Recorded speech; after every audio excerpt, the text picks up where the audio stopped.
The landscape of the coast is extremely diverse.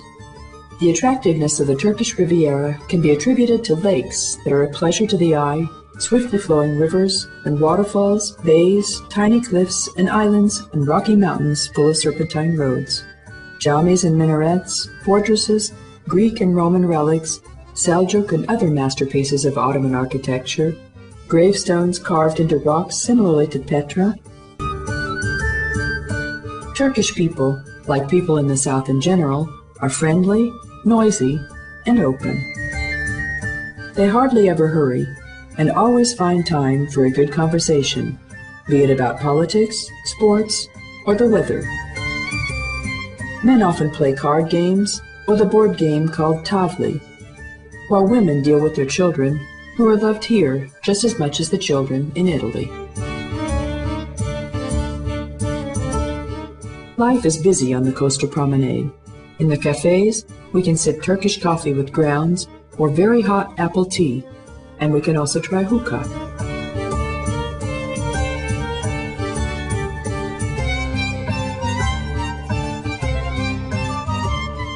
Shops offer delicate jewels at prices much lower than in Europe, but we can also bargain for carpets, leather products, or several other handicraft works.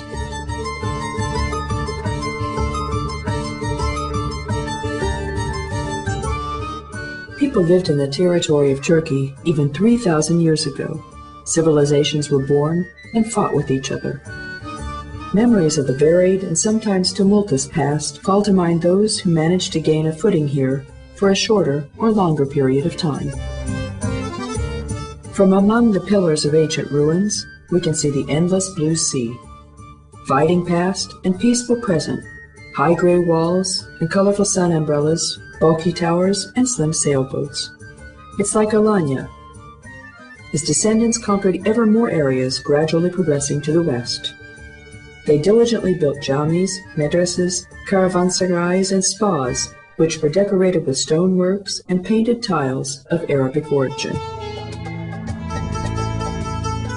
Alanya Kalesi, or fortress, which was built at the foot of Toros Mountain, is also a Seljuk building. The enormous rampart with serrated walls and 150 towers was erected in 1220. From the shade of the ancient little houses on top of the mountain, we can see the harbor and the beach, but we can also take a glimpse at the surroundings of the entire city and parts of the fortress below. The intimate little Byzantine church is 2,600 years old. At the time of the declining of the Western Roman Empire, it was the biggest city of the ancient empire in the south. Constantinople, later Byzantine, ruled the political and economic life of the area. Contrary to Rome, it could resist conquering peoples who came with the waves of migration for more than 1,000 years. The authority of Byzantine and Christianity lasted until 1071, when Asia Minor was flooded by Arabic and Turk peoples. Followers of the Prophet Muhammad, though, did not destroy the sacred places of those who had another faith, so we're able to admire them today as well. The huge water tank and water system built at the same time as the fortress are proof of profound engineering skills.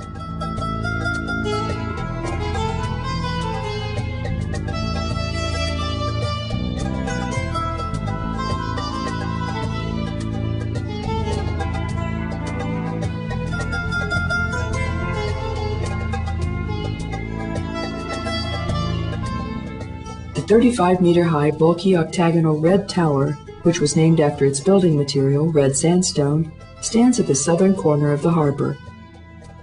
Each side is 12 meters thick. Beside it, the naval base and the arched walls of the dockyard, built in 1227, can be seen. All of the tunnel-like gaps built of ashlar are 8 meters wide, so bigger ships could also be towed here for repair. Today, it's used as a dry dock. Lively, colorful beaches are often to be found at the foot of old fortresses and town walls. Characteristic flat-bilged, wide ships sail from here, with protective canvas to shield travelers from the ferocious sun. These are called Dolmuş, to be found everywhere across the country. They're also called gulet, and used especially as pleasure boats for carrying passengers.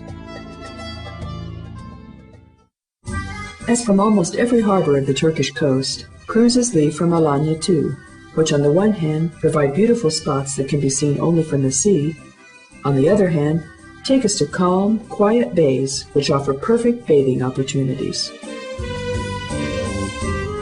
These journeys are called blue cruises here, and they're so popular that in peak season one can hardly move in the harbor due to the number of ships and boats. Fortunately, the water is not so crowded. The coastline is extremely structured, and in the area of little bays, lagoons, and islands, everyone can find untouched places. Experienced boatmen know just where to take travelers who want to swim, dive, and take photographs.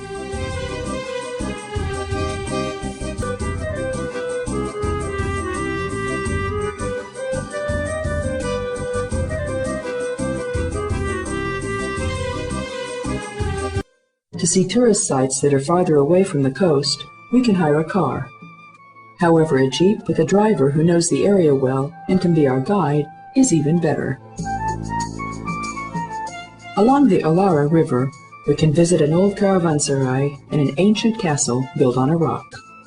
Caravanserai was a characteristic building type of the Eastern world. Travelers, wanderers, and traders could stop here for the night. They could also eat and even feed and tie their animals up in the stable. In other words, it was like a post house or a modern motel. In the area of the former caravanserai, travelers of these days can try the ancestors' means of transport, the camel. They don't look at the animal with less amazement than a medieval trader would look at our present-day cars.